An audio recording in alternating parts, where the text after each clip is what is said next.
Hello दोस्तों, आज का हमारा विषय है फ्यूल फीड सिस्टम। और आज हम फ्यूल फीड सिस्टम के बारे में जानने वाले हैं कि ये कितने प्रकार के होते हैं, कौन कौन से होते हैं और ये किस तरीके से कार्य करते हैं। तो चलिए हम शुरू करते हैं। फ्यूल फीड सिस्टम को समझने से पहले हम ये जानते हैं कि फ्यूल फीड सिस्टम कितने प्रकार के होते हैं। तो देखिए, फ्यूल फीड सिस्टम साधारणतः दो प्रकार के होते हैं, जिनमें सबसे पहले यहाँ ग्रेविटी फीड सिस्टम है। ग्रेविटी फीड सिस्टम में जो फ्यूल टैंक होता था उसे हम हमारे इंजन के लेवल से ऊपर रखते थे। आज के समय में जो टू व्हीलर मोटरसाइकिल आती है उनके अंदर इसी तरीके से यही सिस्टम काम में लिया जाता है। इसमें पंप नहीं लगाया जाता था, जिनमें कार्बोरेटर आ रहा था। चूँकि आजकल MPFI सिस्टम आ गया है तो वहाँ पर टंकी में जो है एक पंप दिया जाता है जो कि इंजेक्टर के माध्यम से फ्यूल का छिड़काव करवाता है, लेकिन प्रेशर बनाने के लिए पंप टंकी में दिया जाता है। लेकिन पहले क्या होता था कि जो फ्यूल टैंक होता था उसे हम हमारे इंजन के लेवल से ऊपर की तरफ रखते थे, जिसकी वजह से गुरुत्वाकर्षण की वजह से यह फ्यूल जो होता था यह हमारी फ्यूल लाइन से होता हुआ हमारे कार्बोरेटर में पहुंच जाता था, या हमारा जो फ्यूल पंप था वहां पर पहुंच जाता था। जिस तरीके से अगर डीजल इंजन में भी आप देखें तो आपने सिंगल सिलेंडर इंजन देखे होंगे, जो वाटर पंप होते हैं उनको भी इसी तरीके से डिज़ाइन किया जाता है, जिसमें पंप से जो आपका फ्यूल टैंक है वह ऊपर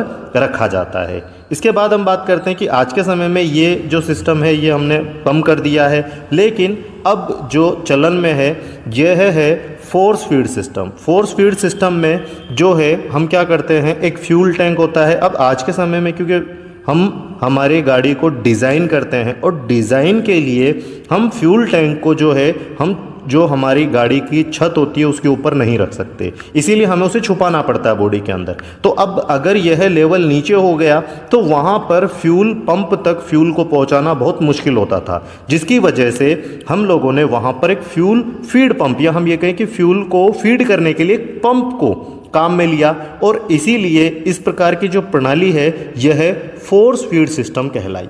इस सिस्टम में फ्यूल टैंक से यह जो फ्यूल है यह साधारण पाइप से होता हुआ हमारे फीड पंप, और फीड पंप से जाने के बाद यह प्रेशर पाइप के माध्यम से क्या किया जाता है, फिल्टर तक भेजा जाता है। फ्यूल को छानने के बाद फिल्टर से होता हुआ यह फिर से हमारी प्रेशर पाइप से होता हुआ हमारे FIP फ्यूल इंजेक्शन पंप में यह फ्यूल पहुंचता था, और उसके बाद हाई प्रेशर पाइप से यह इंजेक्टर में भेजी जाती थी, और जो बचा हुआ फ्यूल था यह ओवरफ्लो पाइप के माध्यम से होता हुआ वापस टैंक में आ जाता था। इसी प्रकार यदि डीजल इंजन है तो कार्बोरेटर तक पहुंचाने के लिए भी हमें क्या चाहिए था, वहां पर फ्यूल फीड पंप प्रयोग में लिया जा रहा था, जिसकी चर्चा हम अभी आगे करने वाले हैं। तो इस तरीके से ये दोनों में सबसे बड़ा फर्क है हमारे फोर्स फीड सिस्टम और ग्रेविटी फीड सिस्टम में। इसके बाद हम बात करते हैं कि हमारे जो फोर्स फीड सिस्टम है इसमें काम में आने वाले ये जो पार्ट है, जैसे फ्यूल टैंक हो गया, फ्यूल फीड पंप हो गया, फिल्टर हो गया, फ्यूल पंप हो गया, और फ्यूल इंजेक्शन सिस्टम जो जिस तरीके से काम में लिए जा रहे हैं, तो उनके बारे में हम आगे बात करते हैं। तो चलिए आगे चलते हैं। इसके बाद हम सबसे पहले फ्यूल टैंक के बारे में बात करते हैं। फ्यूल टैंक का जो कार्य है वो है फ्यूल का भंडारण, या हम ये कहें कि फ्यूल को स्टोर करने का कार्य फ्यूल टैंक का होता है। और फ्यूल टैंक में कुछ व्यवस्थाएं दी जाती हैं, जैसे कि सबसे पहले हम बात करते हैं फ्यूल को जो है फ्यूल टैंक में जाने के लिए एक फिलिंग नेक दी जाती है, या हम ये कहें कि एक फिलर पाइप दी जाती है जिससे कि यह फ्यूल फिल किया जाता है। इसके बाद जो आपका फ्यूल गेज सेंसिंग यूनिट एक ऊपर की तरफ दी जाती है, ताकि वहाँ पर हमें ये पता रहे कि हमारे फ्यूल टैंक में कितना फ्यूल है। इसके अलावा बेफल्स दिए जाते हैं। यह बेफल्स जो होते हैं यह गाड़ी में जब भी कभी ब्रेकिंग वगैरह होती है, या फिर गाड़ी जब भी कहीं किसी खड्डे में होकर के निकलती है, तो वहाँ पर अचानक से क्या होता है कि फ्यूल का जो बहाव होता है वो एक तरफ ना हो जाए, क्योंकि अगर एक तरफ फ्यूल का बहाव होता है तो उसकी वजह से जो हमारा फ्यूल होता है वह फ्यूल लाइन में जाने से रुकता है, या हम ये कहें कि वहाँ पर रुक के या बीच में एयर आ जाती है। इस समस्या से बचने के लिए फ्यूल टैंक में एक जो है बेफल्स दिया जाता है। फ्यूल टैंक में से फ्यूल निकालने के लिए एक ड्रेन प्लग दिया जाता है, ताकि फ्यूल को वहाँ से निकाला जा सके। लेकिन कई हमारे इस तरीके के फ्यूल टैंक होते हैं जिनके अंदर नीचे की तरफ एक सेडिमेंट चेंबर दिया जाता है। यह चेंबर अपशिष्ट पदार्थों को रोकता है। तो इस तरीके से ये कुछ व्यवस्थाएं हमारे फ्यूल टैंक में दी जाती हैं। टैंक का साधारणतः जो मटेरियल है यह प्रेस्ड स्टील की बनाई जाती है और चूंकि यहाँ पर आप देख रहे हैं कि बेफल्स के नीचे क्या किया गया है कि कुछ होल दिए गए हैं। ये होल सिर्फ इसीलिए दिए जाते हैं ताकि जो फ्यूल है यह पूरे टैंक में चल सके, आराम से यहाँ पर काम कर सके। तो इस तरीके से ये कुछ व्यवस्थाएं जो हैं ये दी जाती हैं। आज के समय में फ्यूल गेज इस तरीके का एक इलेक्ट्रिक सेंसर वाले क्या किए जा रहे हैं, गेज दिए जा रहे हैं, जिसे हम फ्यूल गेज सेंसिंग यूनिट के नाम से जानते हैं, जो कि हमें फ्यूल पंप भी इसी के अंदर ही लगा होता है और यह फ्यूल को प्रेशर के साथ क्या करते रहते हैं, पंप करते हैं, ताकि हमारा जो फ्यूल है यह हमारे पंप में हर समय उपलब्ध रहे। और यह जो है फ्यूल फीड पंप की कमी को पूरा कर देते हैं, क्योंकि आज के समय में जो फ्यूल फीड पंप है यह इलेक्ट्रिक टाइप लगाए जा रहे हैं, या हम ये कहें कि सोनोलाइट, इलेक्ट्रिक सोनोलाइट टाइप ये लगाए जा रहे हैं, जो कि हमारे फ्यूल गेज सेंसिंग यूनिट में ही साथ में लगा दिए जाते हैं और यह फ्यूल की सप्लाई निरंतर करते रहते हैं। तो चलिए आगे हम बात करते हैं हमारे जो फ्यूल फीड पंप है वह भी कितने प्रकार के होते हैं, कौन कौन से और किस तरीके से कार्य करते हैं। तो चलिए आगे चलते हैं। तो यहाँ देख रहे हैं आप कि ये जो हमारा फ्यूल फीड पंप है यह हमारा mechanical type fuel feed pump है, जिसे FIP के ऊपर लगाया जाता है। और इसके अंदर क्या क्या व्यवस्थाएं होती हैं, तो चलिए देखते हैं हम लोग कि ये कैसे काम करता है। यह plunger type fuel feed pump है, इसे मैंने यूज किया हुआ है। तो चलिए हम इसे खोल के देखते हैं कि इसके अंदर क्या क्या पार्ट्स हैं और उनके नाम के बारे में जानते हैं और ये देखते हैं कि किस तरीके से काम करता है। तो चलिए शुरू करते हैं।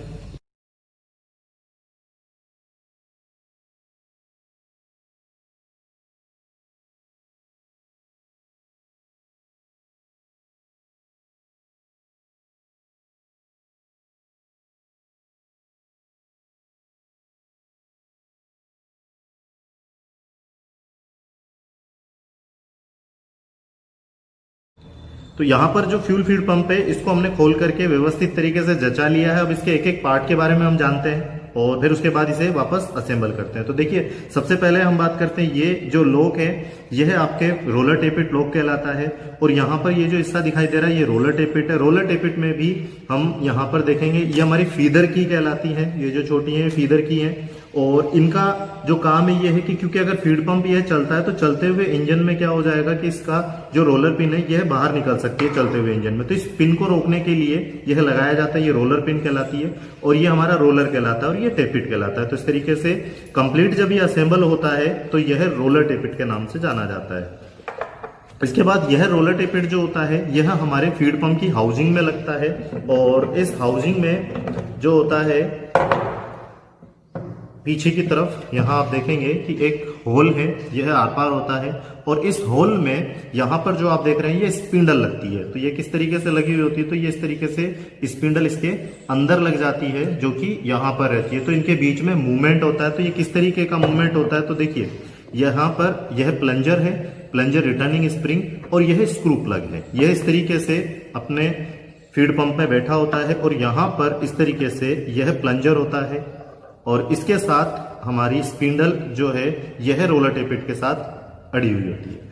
और जैसे ही कैम शाफ्ट के द्वारा जो एक्सेंट्रिक कैम लोब होती है उसकी ठोकर जैसे इसके ऊपर पड़ेगी तो रिटर्निंग स्प्रिंग के विरुद्ध ये क्या करता है, काम करता है। तो स्प्रिंग को क्या करता है, कंप्रेस करता है। जैसे ही एक्सेंट्रिक कैम की ठोकर उस पर से हटती है तो ये वापस से प्लंजर क्या हो जाता है, ऊपर की तरफ आता है। तो इस तरीके से इसका जो मूवमेंट होता है यह किस तरीके से होता है, up and down, up and down. तो इस तरीके से यह अप एंड डाउन के मूवमेंट में होता है और उसी समय क्या होता है, इसके अंदर सक्शन होता है और वापस से फ्यूल की डिलीवरी की जाती है। तो इस तरीके से यहाँ पर इसका काम होता है।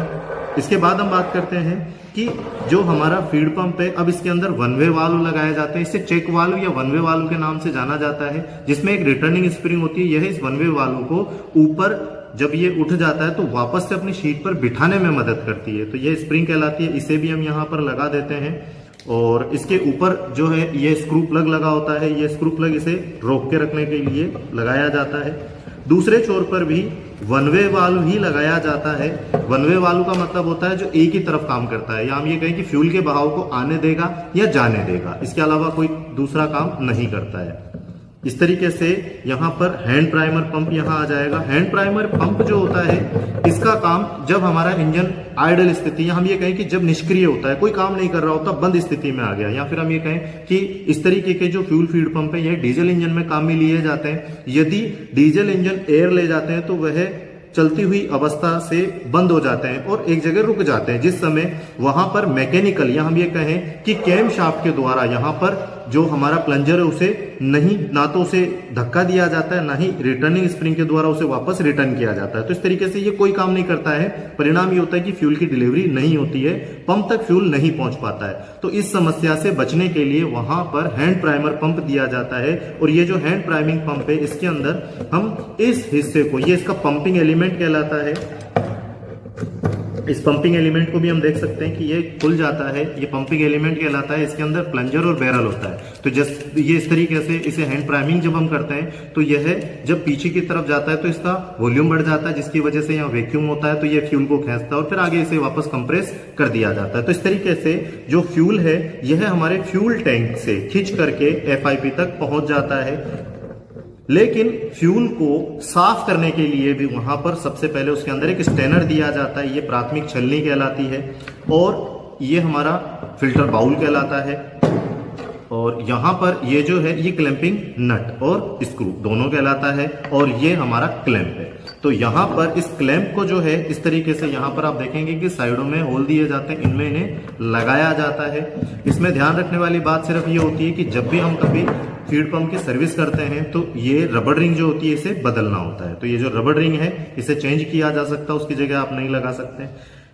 फिल्टर का दबाव रखने के लिए स्प्रिंग दी जाती है ताकि यह हर समय अपनी शीट के ऊपर बैठी रहे। कई बार फ्यूल फिल्टर भी अंदर से चोक हो जाता है, जैसे आप देखेंगे यहाँ पर इसके अंदर कुछ आपको कचरा यहाँ पर या गंदगी अंदर दिखाई दे रही है। इसे निकालने के लिए भी हम लोग क्या कर सकते हैं, इस हिस्से को खोल सकते हैं और खोलने के बाद आप इसे बाहर निकाल सकते हैं। तो इस तरीके से अंदर की जो गंदगी है ये बाहर आ जाएगी और इसे वापस फिट करके लगा सकते हैं। स्पिंडल, तो इस तरीके से हमारा जो फ्यूल फीड पंप है ये वापस से रिपेयर हो गया, तैयार हो गया है। और उसके बाद यहाँ पर हम जो है इसके प्लंजर रिटर्निंग स्प्रिंग और इसका स्क्रू प्लग, ये दोनों यहां से लगा देते हैं हम इसके। ये स्क्रू प्लग कहलाता है इसका। इसके बाद हम plunger type fuel feed pump को एक इमेज के माध्यम से समझने की कोशिश करते हैं कि किस तरीके से काम करते हैं। तो देखिए इसमें 3 स्ट्रोक सबसे प्रमुख होते हैं। सबसे पहला सक्शन स्ट्रोक, दूसरा डिलीवरी स्ट्रोक और तीसरा होता है आइडल स्ट्रोक। आइडल स्ट्रोक से हमारा अभिप्राय यहाँ पर है एक ऐसा स्ट्रोक, निष्क्रिय स्ट्रोक, जिसमें फीड पंप के द्वारा कोई काम नहीं किया जाता, ना तो फ्यूल को खींचा जाता, ना ही फ्यूल की डिलीवरी की जाती है। तो चलिए सबसे पहले हम यहाँ पर जो हमारा सक्शन स्ट्रोक है उसके बारे में समझने की कोशिश करते हैं कि कैसे काम करते हैं। तो देखिए यहाँ पर ये जो हिस्सा आप देख रहे हैं ये हमारे वन वे वाल्व है जो एक ही तरफ काम करते हैं। ये आपके one way valve returning spring है। ये हमारा प्लंजर है, ये प्लंजर रिटर्निंग स्प्रिंग है। इसके ऊपर स्पिंडल और स्पिंडल के बाद यहाँ हमारे पास जो है ये रोलर टेपिट कहलाता है और ये एसेंट्रिक कैम है। एसेंट्रिक कैम लोग जो है अब ये हमारी वाल्व कैम शाफ्ट के ऊपर भी लगी होती है और हमारे इंजन में FIP के ऊपर भी लगी होती है। तो वहां से इनको ये चाल दी जाती है। तो सबसे पहले यहाँ पर क्या होता है कि जैसे ही एसेंट्रिक कैम की ठोकर रोलर टेपिट से लगती है, प्लंजर रिटर्निंग स्प्रिंग प्लंजर को ऊपर की ओर रिटर्न करती है, जिसके परिणाम स्वरूप यहाँ पर एक वैक्यूम उत्पन्न होता है और इस वैक्यूम का असर दोनों तरफ वाल्वों पर पड़ता है।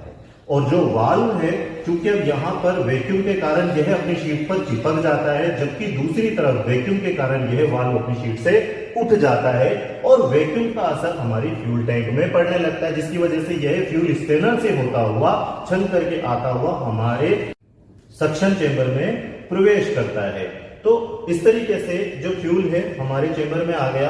अब इसके बाद आगे क्या होता है, तो एसेंट्रिक कैम की ठोकर जैसे ही रोलर टेपिट पर पड़ती है तो रोलर टेपिट के माध्यम से स्पिंडल को और स्पिंडल हमारे प्लंजर को और प्लंजर रिटर्निंग स्प्रिंग को क्या करता है, नीचे की ओर कंप्रेस करता है, जिसकी वजह से सक्शन चेंबर में आया हुआ फ्यूल क्या किया जाता है, उसके ऊपर दबाव पड़ता है। यह फ्यूल दोनों हमारे चेक वाल्व या वन वे वाल्व पर दबाव पड़ता मतलब इसके ऊपर डालते हैं। जैसे ही ये दबाव हमारे वन वे वाल्व पर पड़ता है तो ये अपनी शीट से चिपक जाता है और जिसकी वजह से फ्यूल वापस रिटर्न हमारे फ्यूल टैंक में नहीं जा पाता और यह जो फ्यूल है अब इसका दबाव दूसरी तरफ हमारे वन वे वाल्व पर पड़ता है। परिणाम ये होता है कि इस वन वे वाल्व को खोल दिया जाता है, जिसकी वजह से यह वाल्व हमारे आउटलेट से होता हुआ बाहर की ओर निकल जाता है और कहां जाता है, हमारे FIV में चला जाता है। लेकिन वहां पर चूंकि प्लंजर अप एंड डाउन के मूवमेंट में होता है तो यहां ऊपर की तरफ भी क्या होता है, एक छोटा सा रिजर्व चेंबर दिया जाता है जिसके अंदर जाकर के यह फ्यूल पीछे की तरफ बैठ जाता है।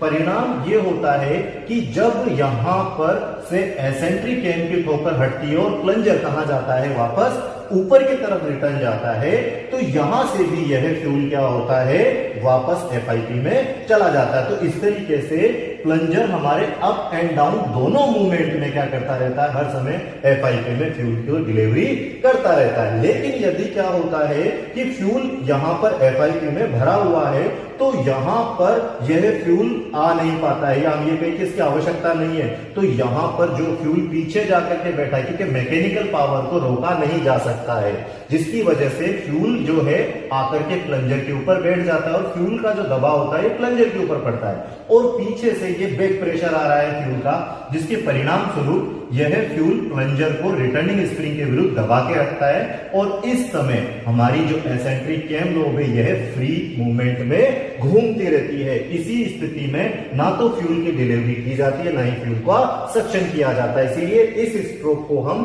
फ्यूल फ्लूइड पंप का आइडल स्ट्रोक कहते हैं। आशा करता हूं मेरे द्वारा दी गई जानकारी से आप संतुष्ट होंगे। धन्यवाद।